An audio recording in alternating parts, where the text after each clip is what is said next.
time.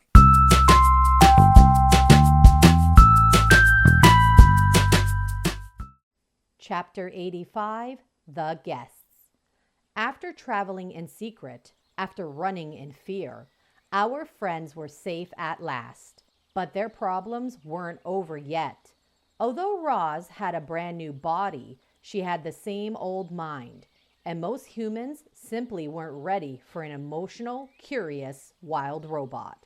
There was only one place where she could be her true self, and it was still far, far away.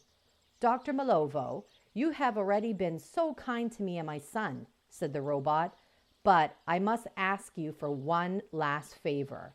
The woman sat back in her chair. "Could you take us home in your airship?" The woman laughed. "Well, of course I will. How else would you get to an island in the middle of the ocean?" Time and again, Roz had dreamed of flying back to her island in an airship, but she had never thought it would actually happen until now. "It's no trouble," the woman went on. "We can have you home in a few hours, but I insist that you and Brightbill stay a while here in my apartment. You both deserve some peace and comfort, and I love the company." There was no arguing with Dr. Malovo, and our friends agreed to stay a while. The robot butler took care of everything and everyone in the apartment, and that included guests. Roz felt funny accepting help from a robot, but Brightbill happily soaked up the attention. The butler fed him fantastic salads made from exotic leafy plants. The butler placed a little pool in the living room so he could swim whenever he liked. The butler built a cozy bed that was just the right size and shape for the young goose. Brightbill had never been so comfortable. Dr. Malovo divided her time between her guests and her work. She would sit around chatting with Roz and Brightbill, and then suddenly head down to the factory with some urgent task. She had to design new robots. She had to supervise the makers and the Ricos. She had to manage all of the tech lab industries.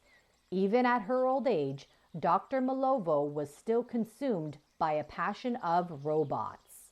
"If you love your job, it never feels like work," she'd say, smiling and strolling out the door. When the host was working, the guests had the apartment to themselves. Roz spent hours browsing the bookshelves. She read about art and science and the history of robotics. Brightbill waddled from room to room and explored every corner of the sprawling apartment. But their favorite activity was to stand by the windows, gaze across the city, and survey the incredible sights. "I can see the bridge where Strutter tracked me down," said Brightbill, "and that's the building where I first met Graybeak. And there's the roof where you fell. Look, far in the distance, another spaceship is taking off," said Roz. "It could be flying to the space station or the moon or beyond." "I think that skyscraper is actually a greenhouse," said Brightbill. "I flew past it and saw nothing but plants inside." Roz and Brightbill enjoyed their time in Dr. Malovo's apartment, but they missed their friends and the wilderness and the island. After a few days, the guests were growing restless. They were ready to go home. If you like that story and want to read along with many more, like, subscribe, and hit that notification bell to be notified when I post my next video. Bye, reading worms, and remember, keep on worming!